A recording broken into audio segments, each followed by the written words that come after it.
And then I was thinking, but why? Even though this is so wonderful, you know, and I could still sense Princess Diana around. There wasn't anybody else. And it's funny because, as I said, so many people I saw in my childhood pass away, family members, younger to older. So nobody came to speak to me. It was just her. Her presence, her being was there. That's it. And so I just continue looking at my body. And I look around and I'm like, but where I am right now is so beautiful. There is no sense of pain, fear, emotion, just pure light, serenity, calmness, whatever. It was just so peaceful. And I just felt that I had the ability probably to do anything in this place where I was at. But then there was another part of me that started speaking, and I realized, and I was like, oh, wait a minute. I'm not in my body. And it was like, all of a sudden, it was like a flash. And then I said to myself, oh, but this means I'm leaving my physical body. And then I thought, no, I don't really want to do that right now. Even though this is really wonderful, I don't want to do this right now. And I really felt that this was a long period of time, even though there's no sense of time in the experience, but there's still a feeling that this was going on for a very long time. And then something clicked and I hovered and I actually came right around over my body, right above my body, looking at myself laying on the bed. And then I realized, and I don't know if I heard her say something, or maybe someone might have said, choose, or it's up to you, something like this, right? And then, boom, it was like click, and I was back in my body. And I opened my eyes like right away. And of course, I was kind of like dumbfounded. I was like, what was that? And then I started to feel, it's funny because you don't really feel your physical body, you know, when you're out of it, of course. And then I felt everything in my physical body, so strong. Really, really strong. I felt my heart, so it was beating out of my chest. I mean, I could feel my cells. That's kind of an interesting experience too, if you want to call your light body to your physical body. And I could really distinguish the feeling between the two. And of course, I'm like looking up and going, is Princess Diana still there? You know, and I didn't see her. And I thought, wow, like how much time has passed by? Hours. So I turned and I looked to the clock, and only 10 minutes had passed by. Only 10 minutes. I laid there kind of dumbfounded for, you know, there's a part of me that was like, wow, that was amazing. And another part of me was, I'm not sure, because then when you step back in your body and your emotional body's there, you do start to feel a little bit of different emotions, fear, confusion, you don't understand. But at the same time, I knew I had a beautiful experience. I kind of have an awareness of most of it. But I know I made a choice to stay in my physical body. I felt like I actually couldn't move for the longest time. It took me probably about another half an hour or more to go to sleep. But I had a little thought, if I go to sleep, am I going to wake up? But I think I knew that I was going to, because I made the choice. Now, for me, I just thought, well, that was some kind of mystical or magical experience. I didn't really think about it that much. And then I was sharing with a friend maybe a week or two later, and I told him I didn't want to tell my father because I didn't want to scare him, because his partner had died on the same couch that I was, you know, sleeping on, bed couch. And, you know, I also thought about her as well. And I thought maybe she would come to speak to me, but I really felt that she had made her decision at that moment. That's why she laid down. She didn't go through any extreme trauma or anything, and she just walked and left. That was the feeling that I got that day as well about her. But anyway, so I was telling a friend about this situation and this experience, and they said, that's like a near-death experience. And then it hit me, and I was like, wow, I guess it is. And then I realized that for me, what I felt I was experiencing back then, this is what I perceived, was that I went into the Bardo state. It was like I experienced, or for some reason I chose, and Princess Diana for some other reasons I still don't have an understanding yet today, and that's okay, assisted me with that. It's like I went into the Bardo state, you know, between like when you leave the physical body and before you go complete to the next realm, there's that space in between. For some reason I chose to experience that. And I think the gift in all of that for me was the releasing of the fear of dying. And I think a lot of near-death people who have near-death experiences, that is a big part of their experience as well. I can't say everybody. That's why I kind of wanted to open this up to other people to see if they wanted to, you know, come in and share.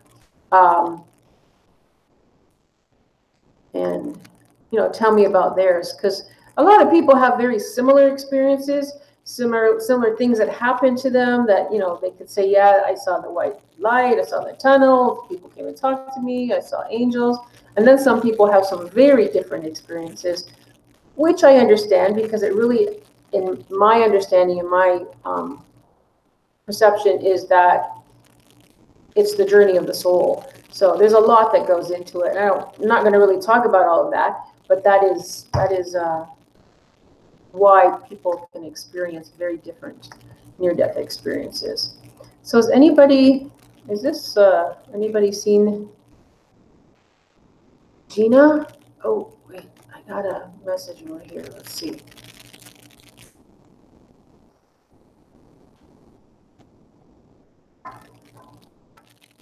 Koi Pisces. Hello, how are you? I haven't seen you for a very long time. I recognize it, so I know that I'm actually following you, right? We are connected. So I hope she's not messaging me at Twitter, because I can't get in. I can't do anything on my Twitter. Usually where I can get her is when if I send a message on YouTube. I hope she comes in. Well, how's everybody doing? We could always shift the topic. That was just, you know, what I thought I'd talk about today, but intuitive chat, as you know, can be anything, metaphysical, spiritual questions. I'm going to go back to Marcia. Is Marcia, you still there? Maybe Emio and Angel Encounter? You mean the chemo? The chemo? You still have effects from the chemo? I'm not seeing any movement here. I hope that I haven't. I am on, right? You were in Gina's last chat? Yeah. Oh, hello. Thank you. Thank you. I tried to find you. I went to her chat, and because it's supposed to record the chats, and so if I want to go find you this way, you know, because, you know, too many subscribers, I have to go through one by one, and I couldn't find you. Like, actually, no, it said the chat is not available. So thank you. Did you want to come in and share your? Because you talked about near-death experience as well, correct? I remember. I'm pretty sure. And who else was there? I think it was Twin Video Productions. I think he talked about his experience. And there might have been one more person. I'm not sure. Are you still there, Riff? Okay, I'm going to go see if I can find Gina. What happened to Steve? Okay, I have YouTube. This is the only way I can do this. You got to become a big time YouTuber so you can have all your other computers. All right, let's see. Mm-hmm. Oh, she sent me a message over there. Who just came on? Steve? So, Koi, yes. Are you saying yes to hello, ATJ? Oh, hello, Andrew. I'm going to say that now because it's almost like a tongue twister for me. I don't know why. How are you, Andrew? Is your wife there also? I'm going to say hello. Okay, where did Gina go? Steve. So, Koi Pisces. I don't know your real name. I hope I'm saying that correctly. Where do you live? Do you want to come in to the Google? Because then I have to send you the link to come in and chat. Or if you really want to type it here, but I mean that might be, and maybe we can just talk about it that way. It's up to you if you're shy or not. No, honey, you know what? We were going to do it yesterday, and so I had some stuff going on here in the house, and it ran really late, and it was literally 10 minutes before airtime, and I was like, oh no. And so Gina was going to be on, so I sent her a message, and she said, oh, I can't do it either. She goes, tomorrow's better. And I said, yeah, we'll do it tomorrow. So I'm just off by one day. Okay, so do you want to come in live to share it, or do you want to say it here?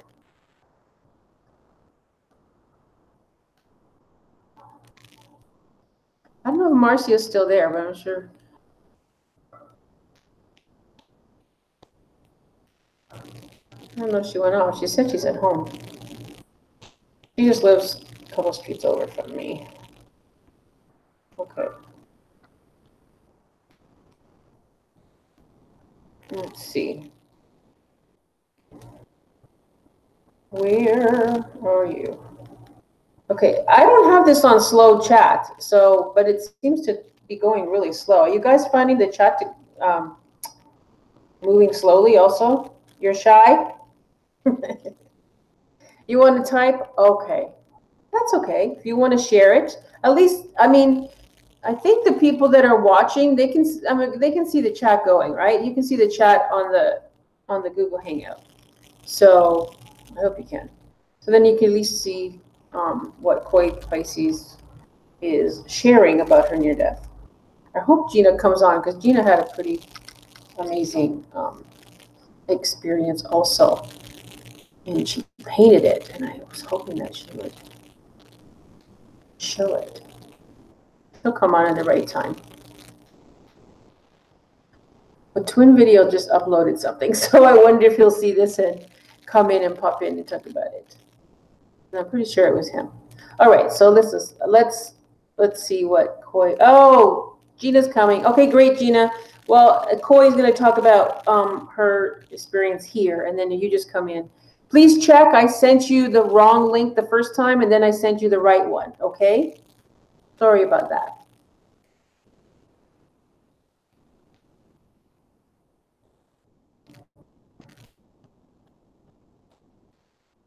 Okay, okay, you were laying in bed when I coded. Oh, blue, right? Okay. Well, no, I don't think you would you? Okay. Where do you live, Koi? I just want to feel you a bit more than, and is that your name? Is that what you prefer, or?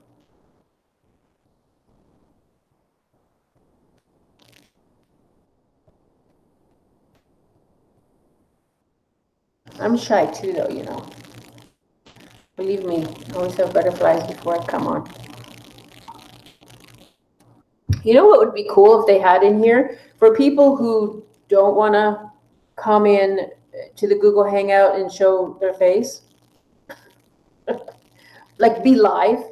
People do videos, the creators do videos, but a lot of them don't want to come on live. But maybe it would be kind of cool. You know how you have a Facebook Messenger and you can record audio, and then it could just play here. Maybe that'll exist at some point. Okay, so you saw a glow.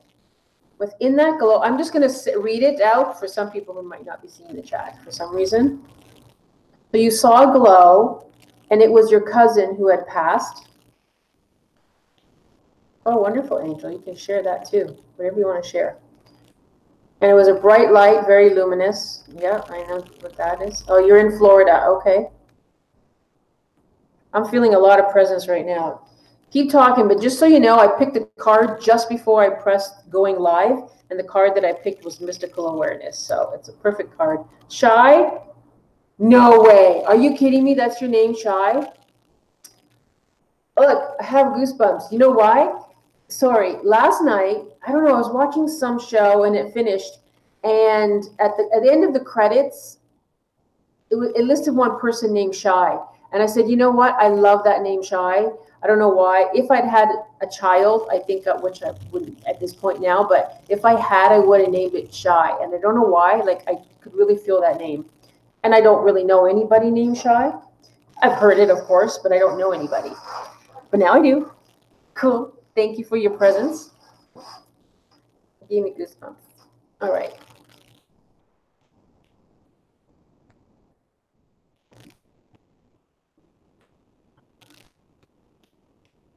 Yeah, so it was very golden bright, and you remember her saying it wasn't my time.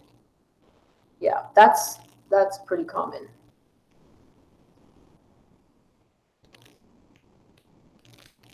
Oh, I did? Okay, good.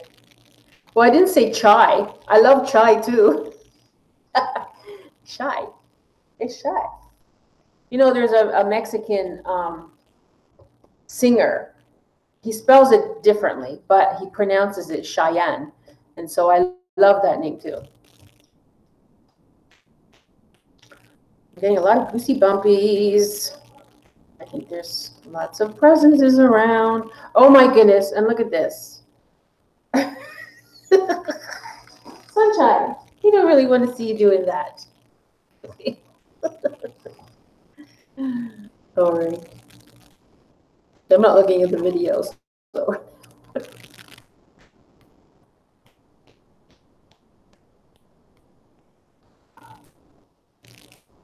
Just to be a little nosy, are you young, middle-aged, older, shy? I'm like, what type of surgery are you having to go code blue?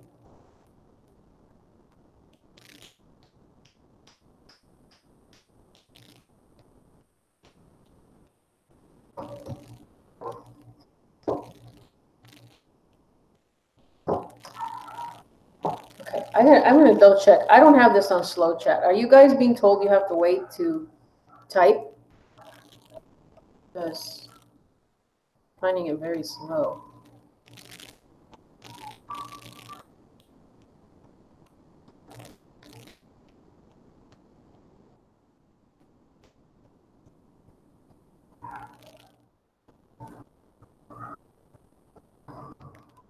Rob's Exotic Aquatics. Middle-aged? Okay. My age then, I guess. I'm gonna go and check this. Did you check this, Stacey? And so what was the reason? Like, what were you having surgery on?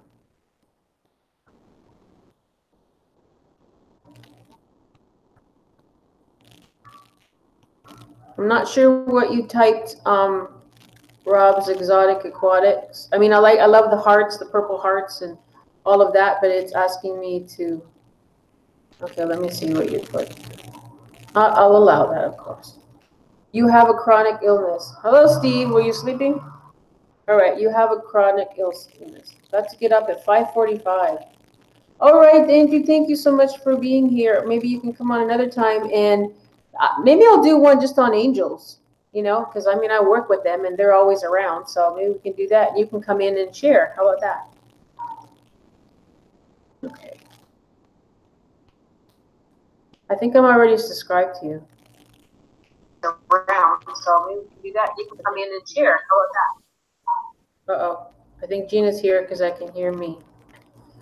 Yeah. Oh, okay. Let me silence.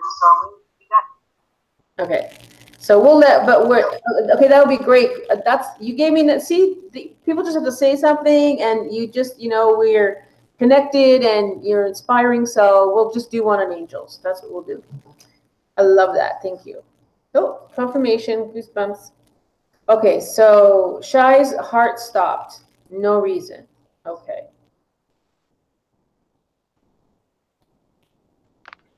Okay, we're actually listening right now, Rob's Exotic Products, to someone sharing their near-death experience. That's the theme for tonight. She doesn't want to come on, but she's sharing here. It is she, right? Oh, Shy? Could be. Yes, Gina's here. Yay. All right, but you finish your story. I'll just repeat it. Hello, darling. Looking for you. I gotta go over here. So your heart stopped no reason. So of course they started to give you, what do you call it? Can't think of what it's called. To start your heart.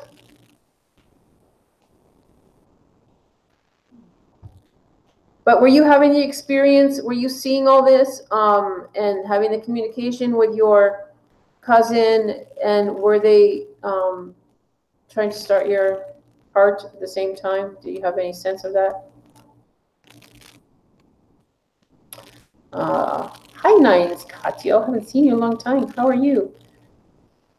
Yeah, but I had to block her a little bit because she had her legs spread. Cleaning Miss Sunshine. That's it? That's all you remember, Shy? That's all you remember? So your cousin said that it wasn't your time. Well, that was pretty straightforward. And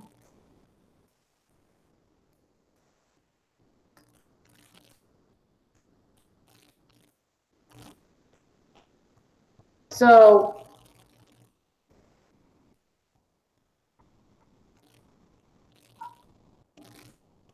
do you feel that your life changed from then? Did you, when you came back, you made the choice obviously to come back. Did you see any, did you have any insights? Did you have any clarity about certain things? Did you see any changes? Have you made changes in your life? You saw her, she was very glowy. Now, has she passed when she was young or older?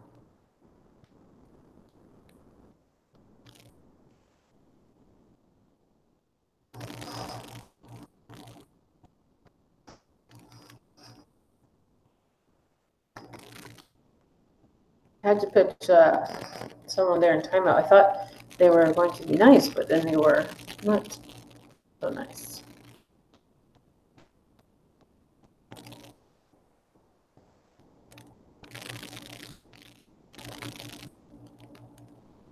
No, I don't hear any noise. But it could be my air conditioning, which I'll shut off now. I don't know. Possibly. Because I can't hear what you guys hear, so. Yeah, I put him in timeout because he didn't really like what he wrote. She was 23. Okay, so she passed early. Okay. Well, that's very beautiful that she came to kind of bring an awareness to you that you actually had that choice. I mean, you created the experience, but on that level, because you may not have had all the awareness that this is you, that, you've created a moment in your life to make a choice.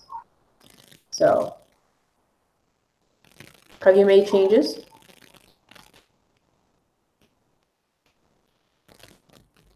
All right, so you're not going to do because it takes a lot longer. Well, you and Stacy are both moderators, okay? Steve, thank you. Because I'd rather go back to look at Gina's pretty face.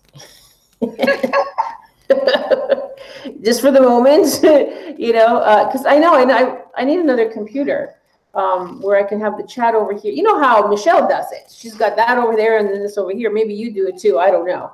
But I don't have that. I don't have one laptop. Yeah, I just have the one. So, and you know how Google Hangout is, it's here. So then I'm going to go to another window. All right. Yeah, I just back and forth to the other window. Yeah. But then the thing about it is, if you're like talking over here, you forget about the chat. And then I go to the chat and I'm like, oh, wait, I have a window open. I got to go back. So, okay. But, okay, my grandma passed later and I experienced something very different with her. somehow now it seems like the usual experience. When you, okay, what do you mean by that? You had, so your grandmother passed, and then so you had a communication in some way. Is that what you're saying afterwards or during her passing? Well, you know, you're going to have, in my opinion, I feel that, I can't speak for everybody, and I'm sure that my experience that I had, you know, opened me up on another level, gave me another awareness. And remember, I had, as I said, I had been in England for a year in a private intensive healing school. So my abilities and awarenesses were, you know, awakened and changing and, you know, opening up a lot more. So I would say that a lot of people who have near-death experiences, you know, their abilities shift or increase. Your awareness definitely does. So, well, it might, yeah, it might be hard for you to explain, but it won't be hard for me to understand because, you know, that's my world in a sense of awareness. So you're kind of saying that you feel her around more so. Yeah.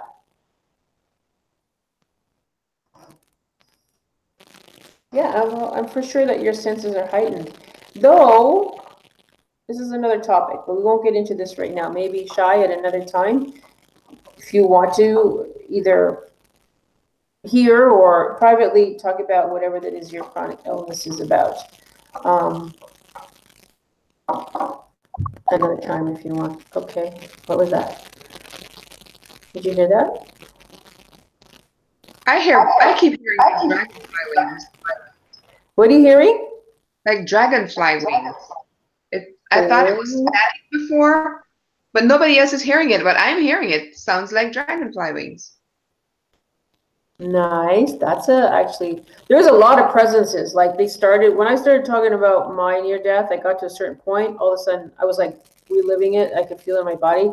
But then, well, whenever I do these type of shows, there's always presence coming around. So I'm sure you have your own all around you. But so I was saying, I don't know if you saw this. I picked a card literally just before I came on, and the card is mystical awareness. So you know that we're in that field and energy and frequency right now. It's appropriate. All right, well, you know what we're gonna do? Let's like a flutter. All right, I'm gonna let you guys talk. Thank you so much, Shy, and maybe another time you'll share something else. But let's let Gina share her amazing near-death experience. I actually missed some of it because I missed the beginning of it. But I was saying that when I saw you on and I clicked it, you were showing a painting, and I couldn't hear what you said yet because the volume for some reason was off. And so I saw this painting, and I said, "Is that an angel?" And then, you know, it was very quick, and I put the sound on, and I heard you telling the rest of the story, and I was like, "Oh, she's talking about her death. You know, maybe she painted it, right?" And so that's kind of what you were doing. Right? Well, the angel painting that I showed you, it's actually right behind me. But that was painted because of an experience that I actually had with an angel in my backyard. Okay, so that's a different story. Okay, you can share that one also if you like. But the near-death experience took place 21 years ago. My daughter was 2 weeks old. So she was 2 weeks old, and my oldest son was 2 years old. And I went in for a checkup. You know, that you have your two-week postpartum checkup, and I'm laying on the tabletop or wherever it is in the doctor's office, and I'm really thin because for me it was natural to just have a baby and go back really slim.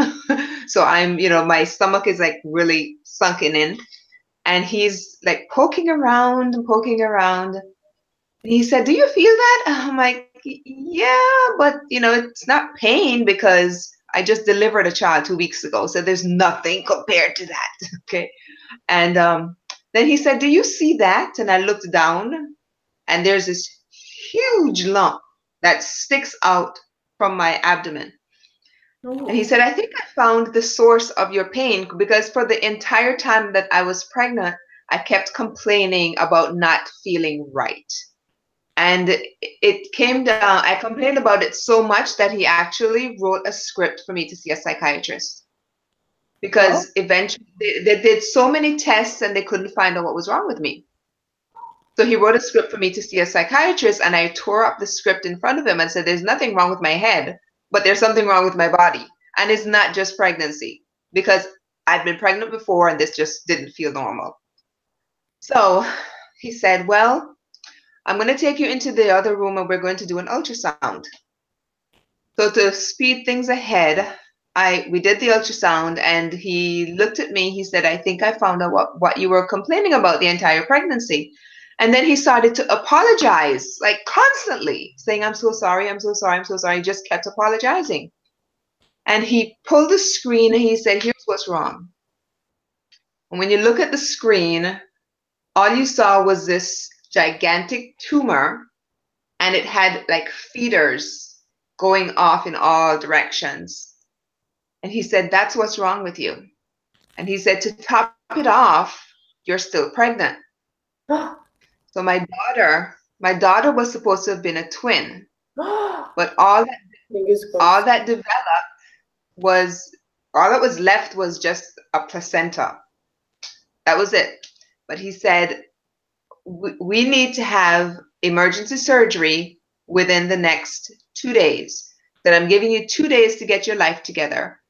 If you have an insurance policy, make sure they know where it is. Somebody knows where it is. And make every arrangement that you need to make for your children, et cetera, because there's a chance you're going to die on the operating table. Oh my God. He was very blunt. He was very blunt. He said, I'm not going to sugarcoat this. There is a chance. And I don't know, to be honest, I don't know how I got home that day. I literally left the hospital, his office, and got home, and in between it was a blur. But I made it home somehow. And I got everything together. My sister-in-law at the time was in Kentucky. And I called her up and I said, I need you to come back, because she'd been with me throughout the entire pregnancy and she needed a break. So she went to see one of her sisters, and I called her and I said, I need you to come back because I'm going into surgery and I need you to be here with my kids. Her brother, who I was married to, he was working. So I said, I just need somebody to be here. So I go into the surgery and I'm prepped and everything. And the next thing I remember, I am waking up and I'm being slapped. Like my face is going like back and forth, because I couldn't wake up. But eventually I did. And about 5 days later, I'm recovering, and my doctor calls me. I'm recovering at home, and there's a nurse that would come in to come and check on me. So my doctor calls me. He said, are you sitting down? I would never forget this conversation. He said, are you sitting down? I said, well, let me put it to you this way. You sliced and diced me a few days ago. I have no choice but to be sitting at this moment. I said, well, I have some things I need to tell you. So, yeah, okay, let's talk. So he confirmed I actually had cancer. And again, he was extremely apologetic. And he said he just couldn't understand why they didn't find it. But my daughter, when I was pregnant, just kept hiding everything. So every ultrasound that they did, she hid what was going on. But he was extremely apologetic. But he said, we got it all. And let me jump ahead a couple of years. I ran into him in an elevator. This was about 2 years later.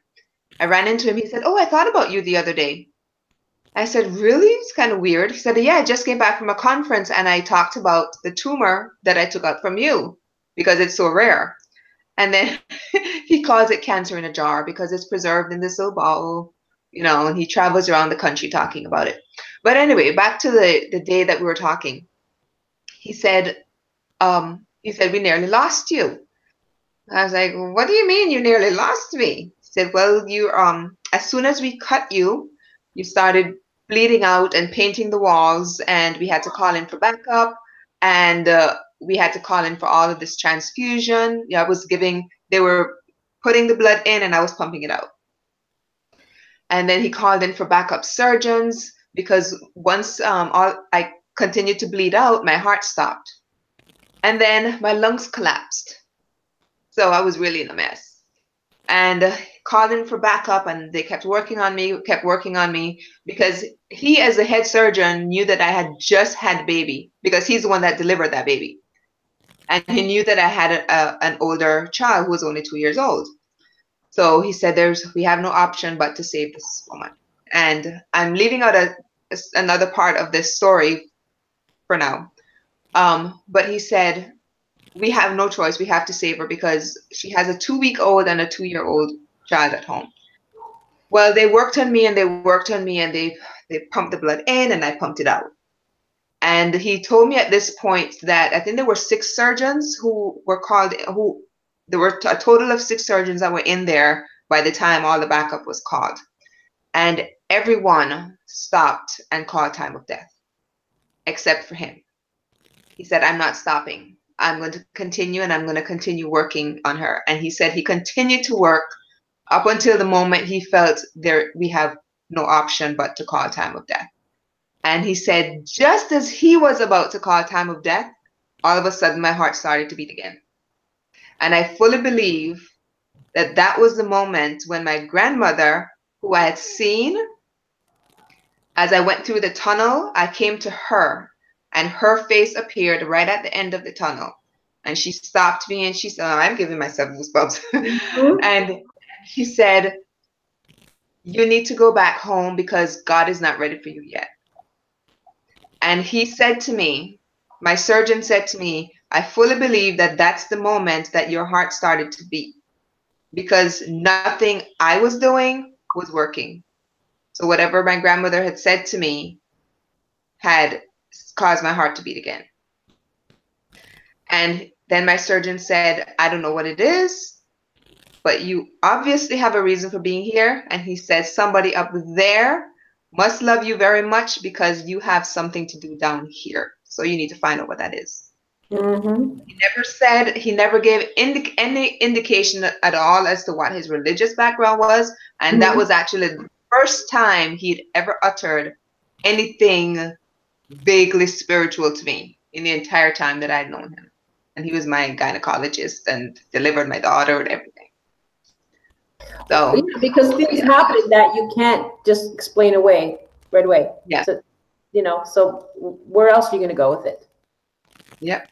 You have to look. He said that's the only thing he could see was that something, spiritual or God decided that I had something else to do, and he reached down and started my heart once more. And then my lungs started to work and everything. So they all must have been in shock. Now, did you come to, or you just your heart started beating, but you were still under? I was still under. I was still under when my heart started to beat. But it wasn't until like 5 days later that we actually had a chance to really talk about it because my body went through a lot. I mean, I was really thin, and I always had a bad experience with being under general anesthesia anyway. Mm-hmm. So, but yeah, when I told him that story, he was, that's all he could say. He said, yeah. And up to that point, because I'd always been really skeptical of people who talked about, near-death experiences, and I'd read about them. And that was the day when we were talking, that was the day that my whole outlook completely changed, was when it happened to me. And the thing is, when he said there is a chance that I could die, I don't think he was really serious. He was just really telling me just how bad things were looking inside of me. So he was just laying everything out on the table, So when it actually happened, I think it kind of shocked him as well. Mm-hmm. But Yeah. But you kind of gave him a spiritual, mystical experience in certain ways. How he interprets it, it's up to him, but, you know, it gave him something also to talk about later on and share. And you know what, I'd be interested in to see how he presents it. You know, how he says he goes around and shares it with others, how he presents it. Yeah, I never did get into that discussion with it because it was a quick, I was walked into the elevator, he was standing there, and it was a quick exchange, you know, like better for a couple of minutes. So I didn't really ask much. He just said, you know, yeah, cancer in a jar, always thought about you. That kind of thing. Yeah. That is amazing. Wow. Sorry, go ahead. But I was telling, when we were talking about it in the previous live, I was telling about the painting that I did. And I have a picture of it. Is actually, I used it to create some other art. It's like purses and shirts and stuff. And I was looking for the original painting, but I couldn't find it. But I did find it on an item, so I have that, and I could share that with. Screen share it now that we know how to do it. Yeah, now that we figured it out, huh? Remember? Let me see. I want to see if I can bring it up. Yeah, then okay. Afterwards, share, because I didn't hear it all. Share the angel story, the angel experience. Okay. Right. Let me. Well, you look for that. Let me go to the chat so I can say hello. Steve says, "Well, Gina, you're a miracle, infinite miracle, wonderful." You have to get used to it. Let me see. Steve's writing. Glad you're on the planet. You're gifted. Yes, she is. She's magical, though she's. You kind of chose a pretty wild journey to bring yourself. Well, we all have in our own different ways. All right, let me see. Can you Okay, let me go back to the window. Trying to see how to do this. Oh wow! Can you? Oh, where'd it go? Can you see it? Oh no, I can. But you know what? I'm gonna not talk because then it goes. You know, it switches to me. So. All right. I don't know if you guys can see it. I see it here, but how do I? Can you make it bigger? Hold on. Yeah, just expand the window of it. Let me see something. Let me see. Okay. Well, that's okay. It's something. Can you see it? Let me see. What does everybody say? Can you see it, or are you seeing me when I talk? Okay, so they say they can see it. Oh, I see. I'm down in the corner. Okay. All right. So this is a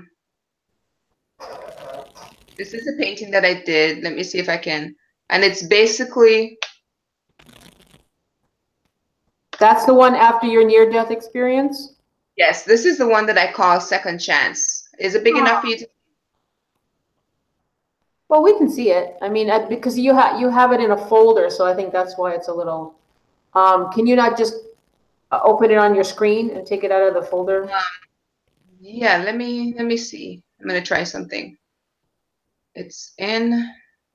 I see lots of amazing things in there. I love looking at art. I know it's. Ooh, the heart one. Let me see.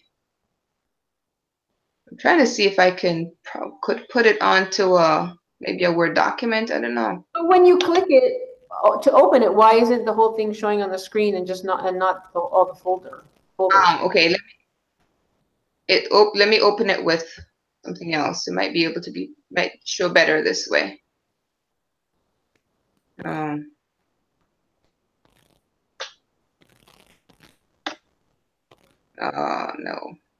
This is why I like just a Chromebook, because I can just open it from Google Drive and that's it.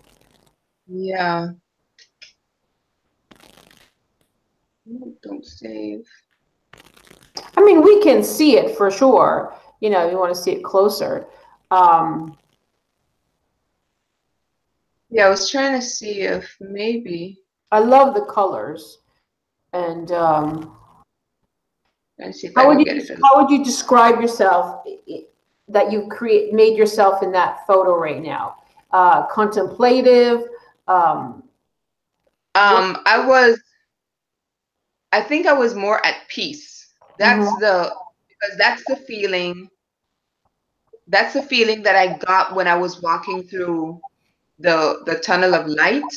And that's the Mhm. feeling that I got when I saw my grandmother, because she has always been like my rock. She raised me. So when I lost her, I mean, it was losing a huge part of my life.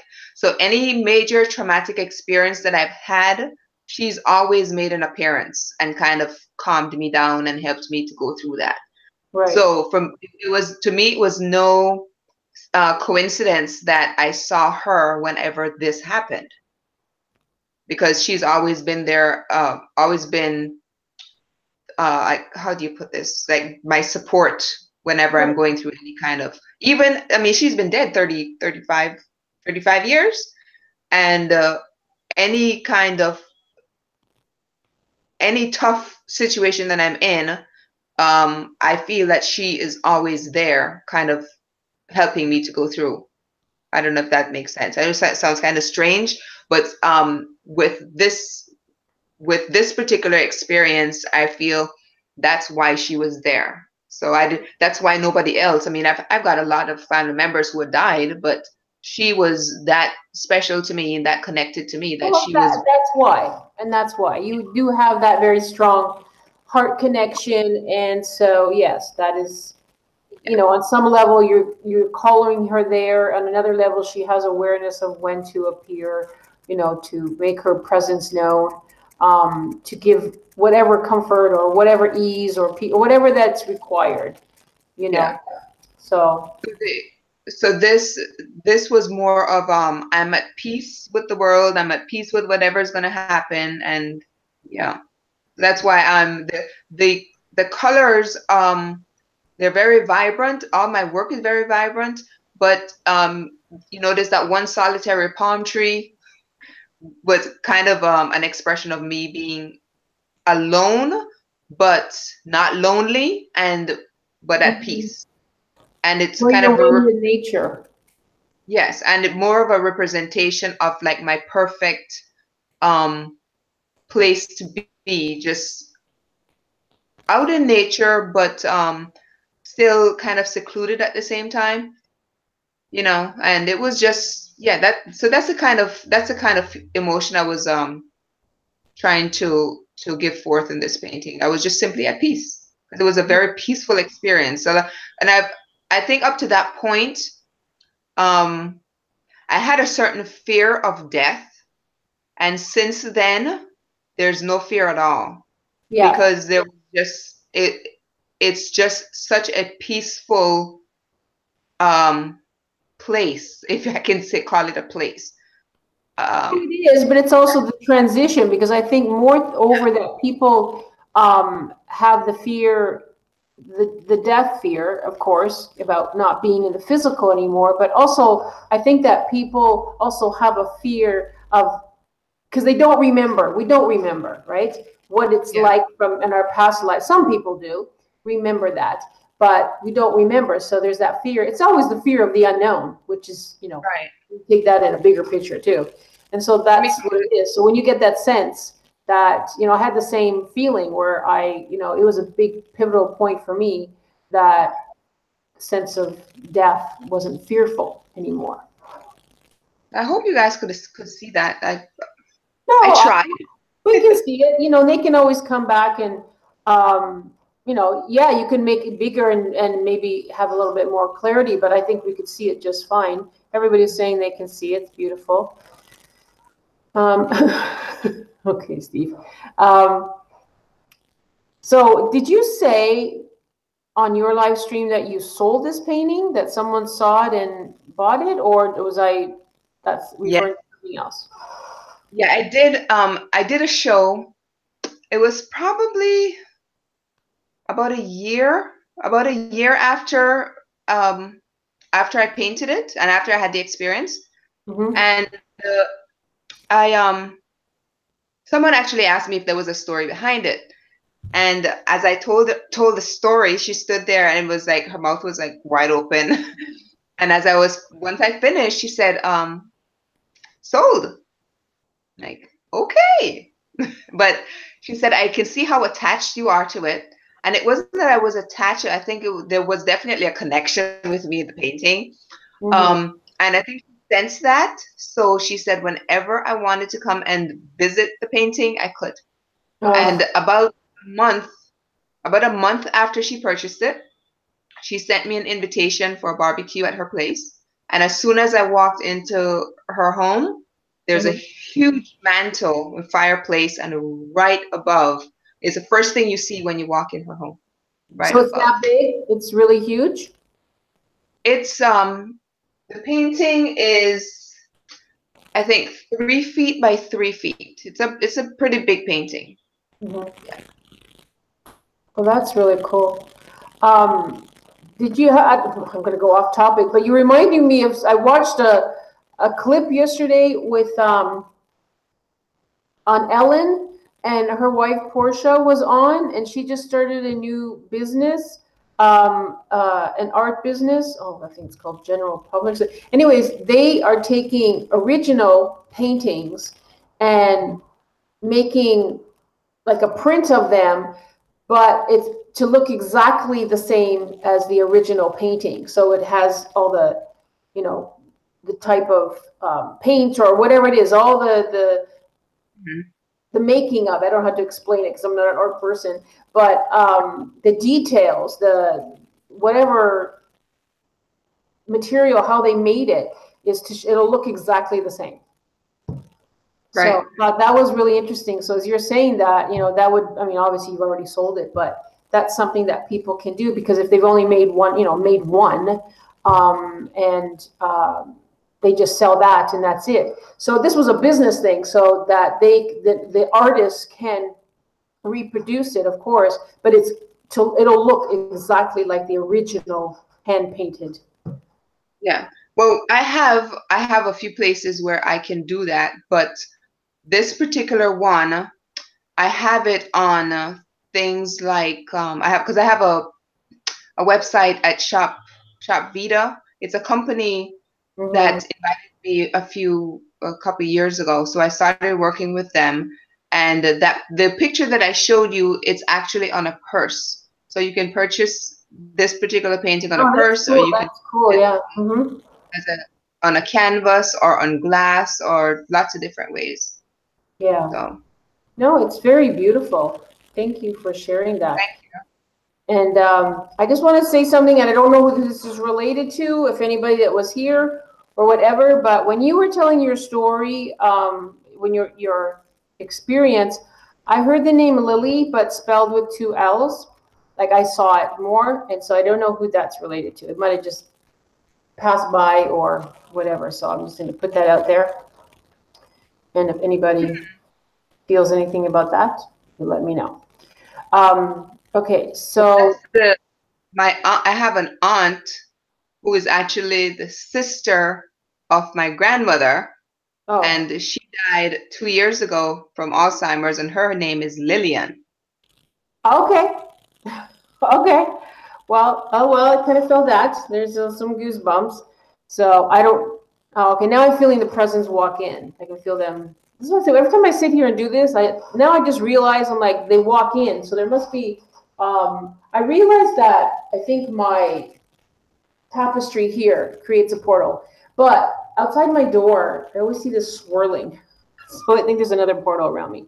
But so that's, I realize when I'm here a lot, I can feel them coming, so they walk in. So there was a presence there. So I But I guess, want to say something. Let me grab it real quickly. go ahead. Yeah. How's everybody doing there? Thank you for still being here. And if anybody's just tuning in and wants to join and share any, like if they've had a near-death experience, just let me know. You can either Speaking of join us portal, live or just type it here. hold on. This is my. Let me take the crystals off. But this is my Hunap Ku, Oh, I and saw this. Stacy. Oh, let me see. Can you see it? Oh, I love. Oh no, you got to put it up there. I got to stop talking. There it is. I love the hunapku. And then I have a group of crystals that I grid on there. So the subset. when you said portal, yeah, I think we're both doing something here. Yeah. Just to let you know that Stacy said her grandmother's name is Lillian also. Oh, it could So be. there you go. There's several of them, obviously. I wanted to say something when you show the Hunab Ku. You reminded me of an experience, or well, it's more of a retreat that I did many years ago in the beginning with my spiritual teacher that I've walked a path with for many years, Elmine. And she was doing a workshop at her house, the Woman's Warrior Workshop. And there was about 30 of us that, look at the sunshine. What is she doing? And she's a wild one, I tell you. She's very psychic, intuitive. So we were doing this workshop, and I mean, there's so many things happening there. I won't get into that. That was very, very mystical. I mean, anything with Elmine is, but this was in the beginning. I just had started with her then. And we were in Newport, Oregon. And so one of the things that happened, it was a week-long retreat at her house. We had the gentleman that does the Mayan calendar, that created the Mayan calendar, what's his name? Jose Arguelles, I think his name is. Yeah, if you Google it, he'll come up. So he created the Mayan dream calendar or something. I'll have to go Google it. Anyways, he was at the retreat, and he did a sort of like this little. He gave us all these sheets, and they had, you had to put in your birth date, your time of birth, and all of that. So to determine who you were, where you fit on the Mayan dream calendar. And Okay. I was, if you Google it, you'll see what I'm talking about. I just don't want to knock myself off here. And it's based on the numbers, and it's based on the time and the whole calendar and the Hunab Ku, and there's this. It's a whole I don't want to say program, but that determines cosmically who you are as a being related or correlated to the Mayan dream calendar. So I was a white wizard, according to my numbers, which apparently is very rare. And I didn't really know what that meant at that time. And I was like, okay, what does that mean? So he talked about the Hunab Ku a lot. That was my first experience of really bringing in the Mayan, culture, the mystical culture that that exists within them. And I really started to read about it. And I bought this wonderful CD called, what was it? Also, it's called Mayan Dreaming. I used to play that constantly. So I have a great affinity. I think that's why I ended up moving to Mexico. I had such an affinity on that level with the Mayans. The language, I could start to feel it in my body, So when you showed me that, I'm sorry, going off, but when you showed me the Hunab Ku, and that's very beautiful how you made that on glass. Like, is that only a one piece that you made? I didn't make that. I ended up I got that from Sage Goddess. I don't know if you've ever gone onto her channel. Sage Goddess. She has a YouTube channel, and she's out of California, but yeah, it's amazing. Okay, well, it's very beautiful. And so it just reminded me, because a lot of times it triggers memory when you start tuning into that. So, I'm sure it's past life and past life experiences and the connections there. So it's those things trigger. And I think that's a big part. I mean, there's also the Aztec culture from here. I think this is Aztec. It reminds me more of Aztec than being Mayan. I think it is. I think it's the Aztec calendar, not Mayan. Yeah. But I am working on a Hunab Ku painting. I'm not finished with it yet, but so I will share that at some point. Oh, wow. I'm told I have to do a little chime. I was supposed to do one for the chakras. I still have to get that together.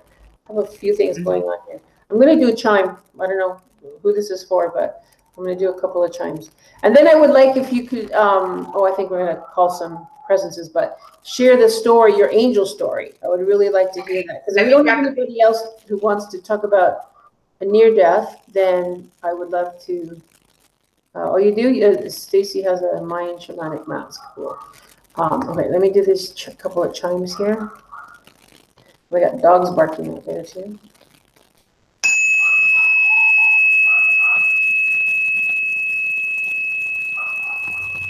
I'm going to grab the painting real quick. Wonderful.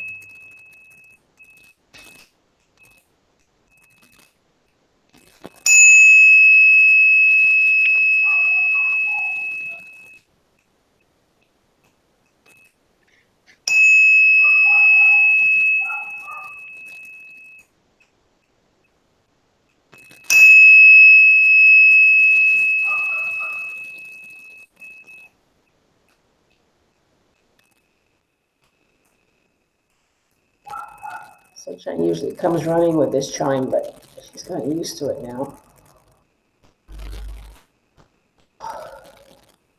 I felt like it needed to just clear something.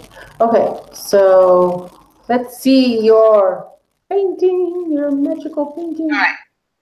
So here is, hopefully you can see, this is a painting I did of my, I call it my second encounter with an angel, but it's actually my first where I saw the angel. Mm-hmm. This is the painting that I did. And beautiful. I was actually, the colors are. It also reminds me of a peacock. I don't know why. Like a peacock with feathers. Yeah, I guess because of all the colors here.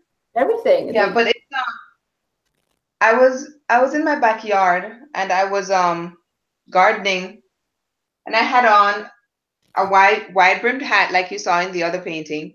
Mm-hmm. And I was had long sleeve on because the sun tends to burn my skin very easily. So I'm working, and when I'm working in the garden, I kind of get in a zone. And all of a sudden, there was this bright light that just appeared, and it was just like a pillar of light, and it just stood there. And I looked up, and I just looked at it. I had to kind of protect my eyes because it was really bright, but I saw enough of it that the first thing that came to my mind was, it has to be an angel. But my hat was kind of, protecting my eyes, but I saw this, just a pillar. And then as I glanced like this to really get a full view, you could see what looks like arms just kind of come open and then come swiftly down, and it shot straight up. So that's the impression. I felt that. Mm-hmm. And it was just like, I stood there, and I was just like looking up for the longest time. And I came inside, took off my hat, and I just sat down. And I remember Nicholas looking at me. He said, "Mom, what's wrong?" I said, "Nothing's wrong, but I think I just saw an angel." He looked at me, he said, "Okay," and just went back to doing whatever he was doing. That was the first real, years ago. I think I was about 16 or 17. I was on my way to school.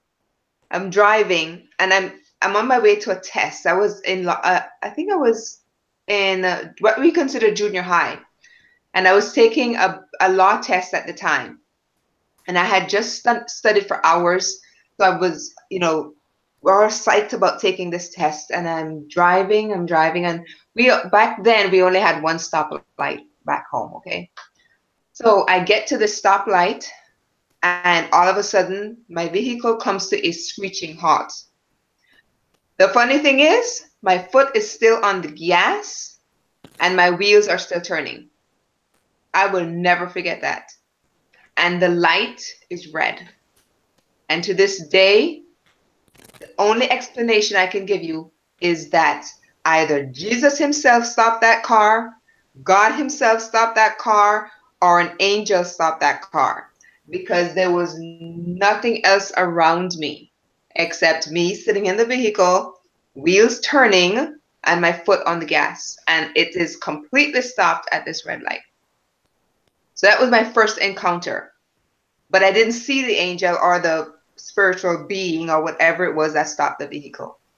This one I did.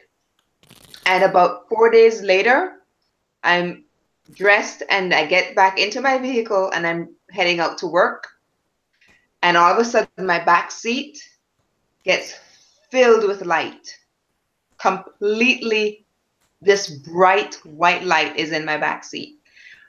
But it's not just that. It looks like, if you were to sit down, imagine you're an angel, you're sitting down and you just kind of spread your wings like this across the back seat. That's what it looks like. Hanging out. Yeah. Because as I looked in my rearview mirror, I got like a glimpse of what looked kind of like feathers, but it was just bright white light. And that's all it was. It would just kind of spread out across the back seat of my car. And that's all I said was just, and I started this this joke about angels. You know the movie Angels in the Outfield? Mm-hmm. Well, this one for me was just angel in the back seat. So, and that was my second, that was about 4 days after I saw this one. That's wonderful. And that's amazing. And they sometimes, actually, you just reminded me of something that I'd forgotten about. I actually have a picture that I feel that you can see very clearly is an angel wing.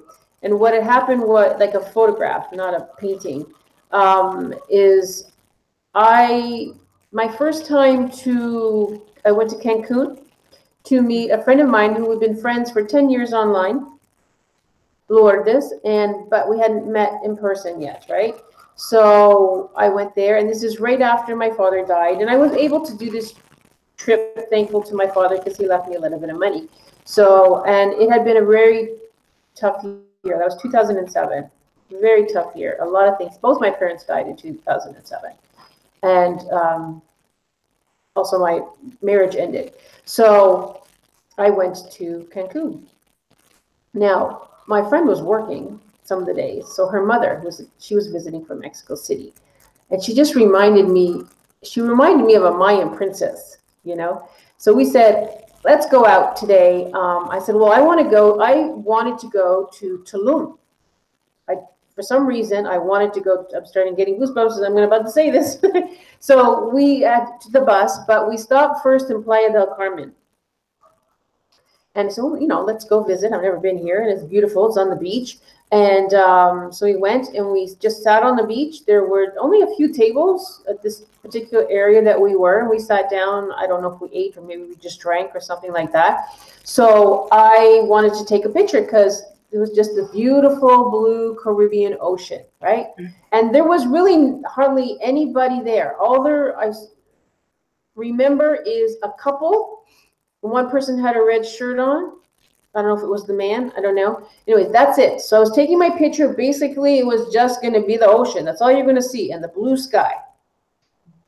All right. So I go home, and I'm going through my pictures, and I see this one picture, and I'm like, what is this?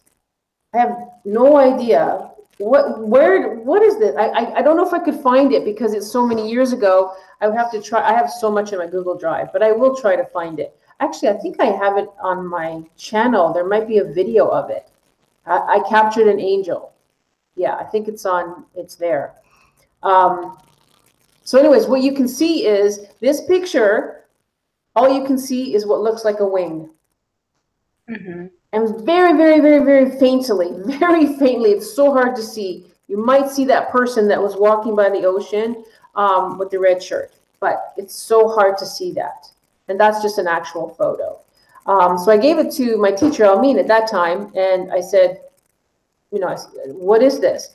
She said, you actually captured an angel that was coming into the physical.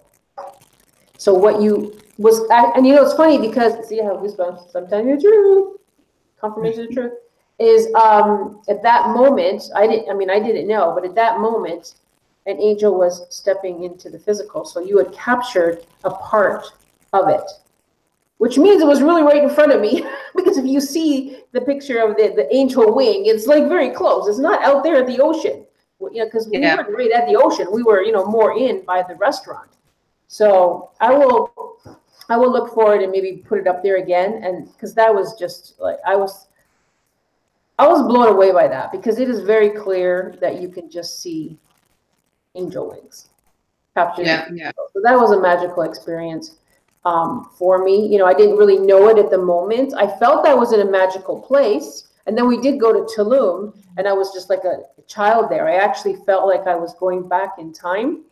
I ran into the ocean. I knew that a part of Tulum was connected to in the Atlantean time, one of the Atlantis time, no, Lemurian times. It was a dolphin temple. So, and I have such an affinity also with dolphins. So I ran in the water. I was jumping like I was a dolphin. I was so excited to be there. So it was very. My friend's mother, she didn't speak any English. I spoke very little Spanish back then also. But she just watched me. She took pictures, and she's like, "Oh, you're like a little niña." And I said, "I just feel so much joy. I feel like I've returned to a part of me, or returned me, maybe even home in some ways." All I do is just jump and jump and jump in the water. So that was a magical place too. But it had changed, because they were kind of like barriers, around the stones and the areas and stuff. So because people go in there and don't always honor sacred places. Yeah. When this first happened, the experience I had in the backyard, seeing the pillar of light, and then seeing the wings in my back seat, I initially thought I was losing my mind. And I went to see a psychiatrist. I really did. It wasn't for me.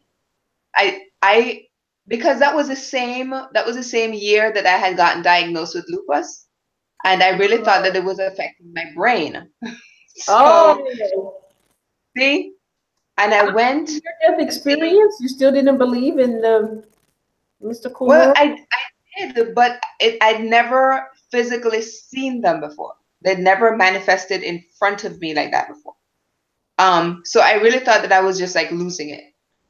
So I went to see a psychiatrist, and he said, "Well, why are you here?" And I said, "I think my brain is broken." He kind of chuckled, and he chuckled, and he said, "Well, why do you think your brain is broken?" And I said, "Well, I'm seeing angels," and by that time I was seeing angels everywhere. It wasn't just in my backyard or my back seat.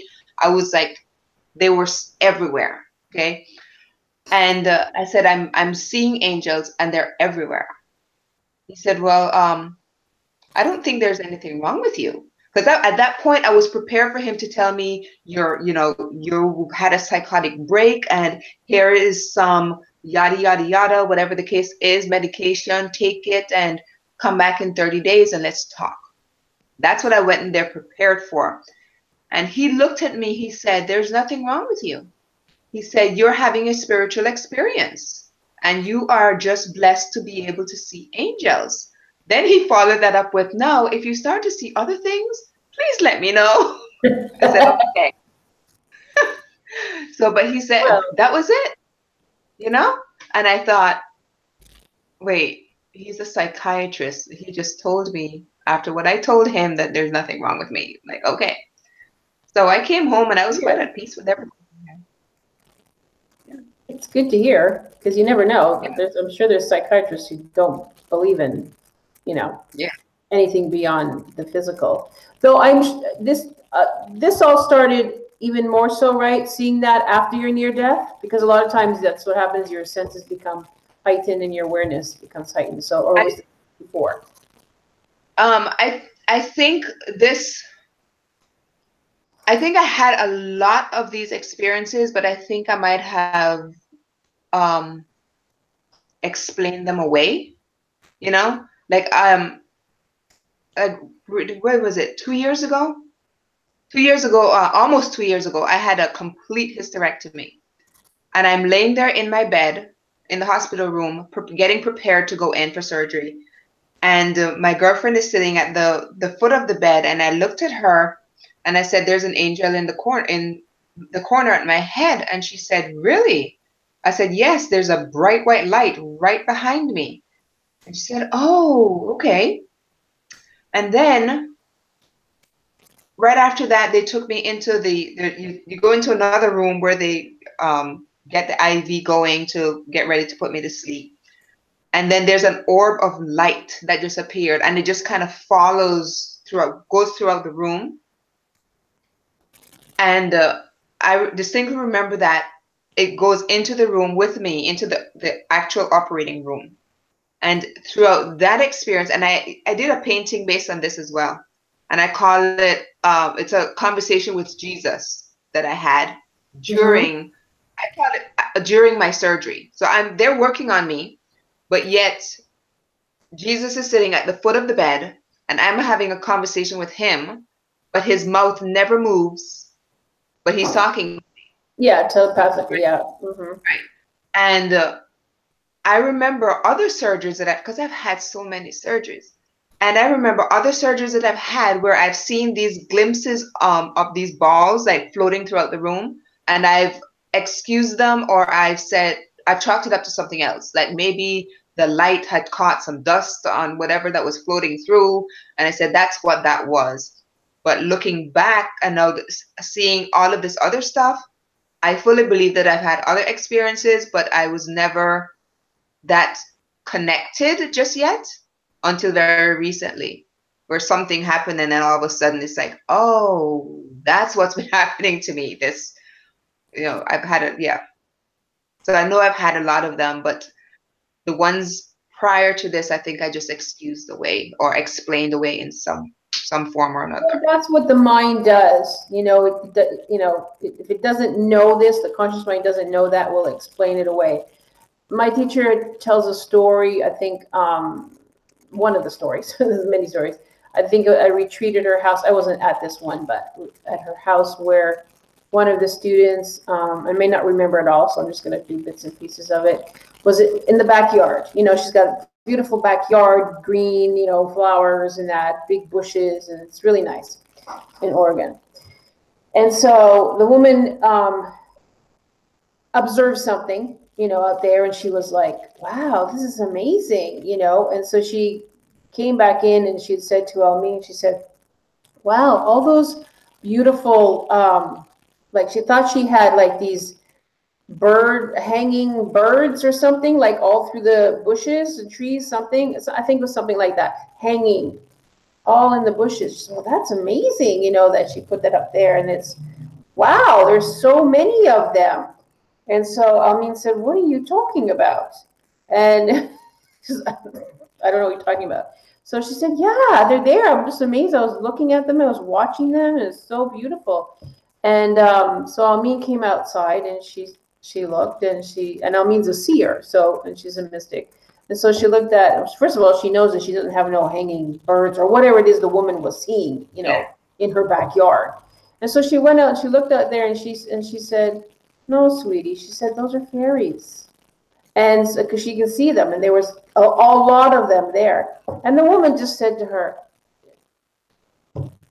she said, you're crazy, whatever. So she totally the mind totally discounted what it was, and she could not accept what was really there. So her mind made an interpretation of it. And then and it's fine. You can maybe see something and you're not seeing as well, but you're seeing something, and so you can interpret whatever. But she still couldn't accept when Almin told her what was really there. And so she couldn't. And even though everybody said there's no hanging birds or whatever it was that are in the trees, they're not there. But yet this woman was so strong about what she saw and felt that it was, but when she was told what it really was, she wouldn't. And that's what a lot of people do when they have mystical experiences, or have experiences with the hidden realms. This is what they do. And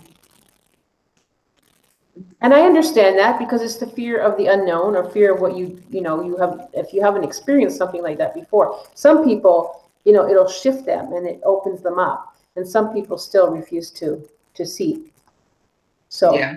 But if the hidden realms are all around you, they're actually also within you. You're in the oneness, you're all connected, but just for understanding, it's all around you. So that's true. I was having a conversation with my daughter very recently. This was about maybe 5 days ago. We were doing a FaceTime, and I mentioned something. I think it had to do with crystals or something along those lines. And she said, "You know, Mom, I've been thinking about this recently, and I now know where I got my weird from." I thought that was, oh, that's an interesting way to put it. She said, "Yeah, but it's a good kind you're of still weird." She weird. said, "I always, yeah." So, so my because my daughter, she does have a gift, but I don't think she really paid much attention to it until very recently. That Mhm. she really started to think about what what was going on with her. And she said, "Yeah, Mom, I think I got my weird from you. Now I know where it came from." I said, well, I guess that's one way to put it. But Well, so it could be, if you want to say in a sense, yes, but at the same time, it really comes from, you know, all that you are, because we really all have these abilities. Everybody's abilities are different. Some people's abilities are awake, some people's are still sleeping, you know, and the more you tune into them, the more, and you trust them and you work with them, you know, and you get to understand them, and understand what your abilities are, you recognize that that is who you already are or always have been, just been right. dormant or been asleep for a long time. And that becomes the real world, that becomes the natural world. Um, so, but you know, That's true. everybody has a process. It's everybody in their own timing. The key to it is, especially with children today, is to, and I'm having a memory that my mother at that time, only because of, you know, she didn't know any different, but I know I used to see and talk with the fairies and the beings and things around me at that time, more elemental. I saw angels, I saw spirits and that, and ghosts and different things. But I used to be in the backyard, so this was very elemental. So I know it was more with fairies.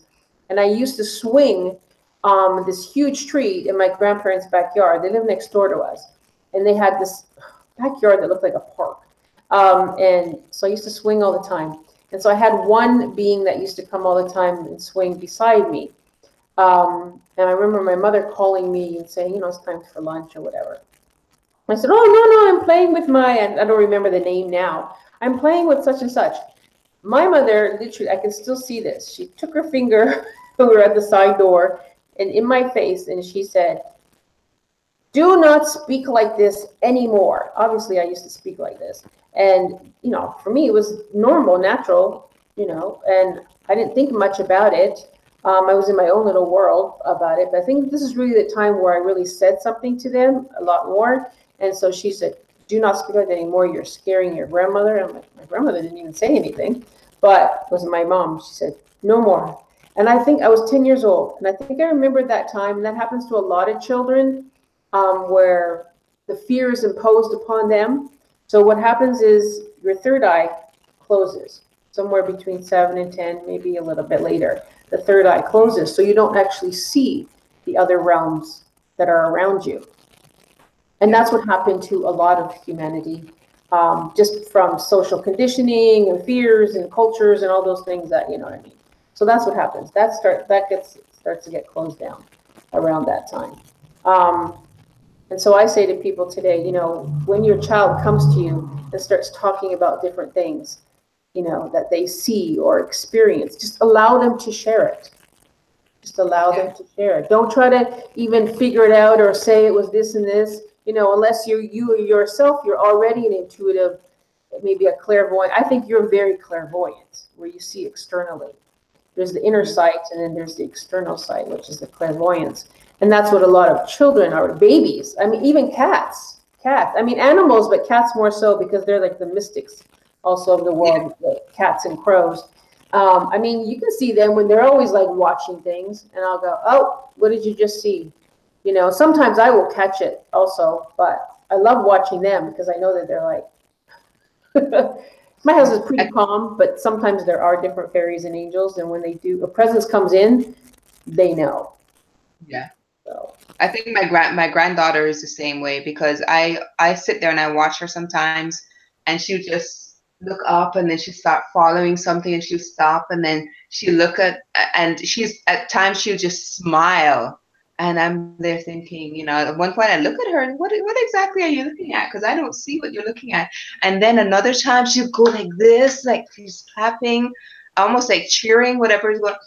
So I know that she sees. And it's, yeah, like you were saying, it reminds me of the quote from Picasso where he says, every child is an artist. The problem is remembering when you become an adult that you're still an artist. So it's the same thing. Because Yeah. I remember when I was around, I think I was in middle school, and I was on my way home with one of my girlfriends. We had just gotten off the bus. And I looked at her and I said, we need to cross the street, and we need to cross the street now. And she looked at me and said, what? What? I said, we need to cross the street now. And I grabbed her hand and we ran across the street. And I said, we need to, let's just stay in this spot. And she said, what? What? And I said, just go, just trust me. And we ran across. And at the same time that we got to the other corner, a truck came speeding around the corner, lost control, and ran into the spot where we were standing. And all she could do was look at me. And she said, how in the world? I said, I don't know. And that is the one time that I realized that I did have some kind of gift, but I couldn't say it to anyone. I couldn't tell anybody what happened. She did, but it was one of those Gina is weird kind of things that kept coming up. Yeah. Because, you know, she couldn't discount the fact that that just happened because she was with me. But it was like, what is Gina all about? Because this isn't normal, you know? And I think that's when it all started with me kind of suppressing all of this quote unquote gifts that I had. Because I mentioned to you before, I've always been intrigued by crystals. And even at that time, and it wasn't until very recently that I said, you know what? I don't care what people think about me anymore. I'm going to do me. And then I started getting back because I realized that there's something, because even recently, talking about the third eye closing, mine blew wide open again. And I'm sitting there at the train track with a friend of mine in the vehicle, and I said, we need to cross this train track because there's a train coming. And the person just looked at me, said, well, the signal is not coming down and I don't hear any train. I said, there's a train coming. And the light turned green for us to go. And then within maybe 5 seconds, you hear the ding, ding, ding, ding, ding, and down comes the rail. And the person looked at me like, how did you know? I just did. But I couldn't say, well, I kind of saw it coming because, you know, even now there are people who would look at me and say, she's weird. That's not normal. But I've gotten to a point where I've accepted this is me. And I think my daughter is getting to that point now where she's accepted, yeah, I can see things. So, and I realized that there's a lot of it in my family, but a lot of them I think suppress it. And well, I think that humanity suppressed it, so they're not on their own on that. But people are waking up, and they have been for a while, and it's actually a lot quicker. It's happening a lot quicker than you think, and more, and some people are aware of it. Many of us already have that awareness and the knowingness of that, and that's why you just see more and more things in this way, whether it's being portrayed through art or pictures or gatherings or people or sharing and stuff like that. It's there. It is there, and it's pretty rapid, I would have to say. I'm not going to go in the direction of very esoteric at this time because that's I don't want to put that out there because that kind of even limits me even more so. I want to try to just be as general as possible, though it's kind of hard because it's kind of like once you awaken, or once your consciousness expands, you really can't go backwards. At least I can't. You know, And I don't want to. That's the thing. I don't want to. I'm sure there are people who maybe if it becomes so fearful, and I don't see any fear about that, but that's me. Sometimes yes, there may be an underlying fear, or maybe there's an aspect of yourself that might have some little fears about something that it doesn't understand. But for me, for the most part, it's exciting, it's interesting, it's intriguing. Sometimes it's challenging, just what we're going through physically, because we're all going through physically. Now, I wanted to say something when you were talking, because it came to my mind.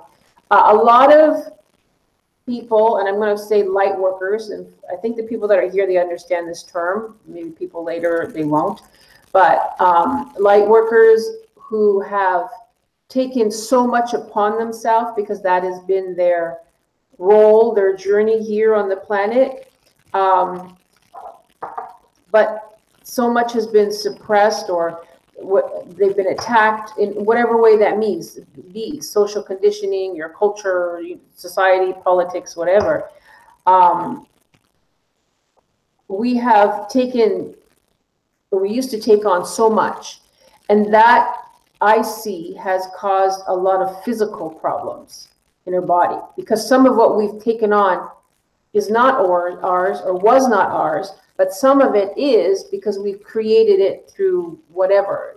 Mostly, I would say it's through the emotional impact that these experiences we've had here and cosmically. So I'm trying not to get too deep and choose my words, but it's not, I know. Not easy. I understand.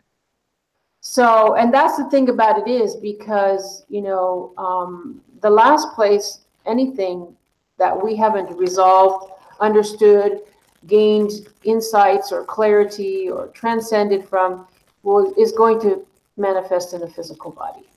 So it is really important. That's why we really have to come home to ourselves right now. Before we were out there trying to take care of everybody else and save the world or fix the world, heal the world. But what about us? And so, as we always say, and my teacher says, we change our environment by changing ourselves. And so, in that sense, we have to come home to ourselves. And for me, that's a mystical journey. Sometimes it's challenging, and eventually won't create it that way, but it's still always very interesting. And you can have lots of mystical experiences. That's natural. It is. Yeah.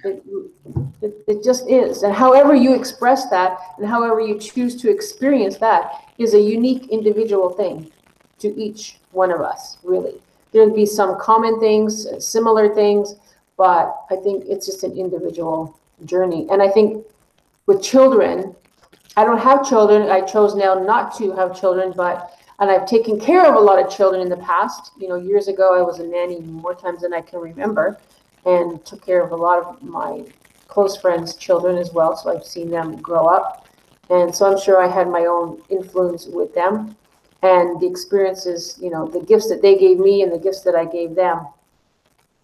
But I say for people today to please allow your children to experience whatever it is, and to allow what comes forth from them, whether that's through seeing or whatever that may be, in a mystical way is what I'm saying.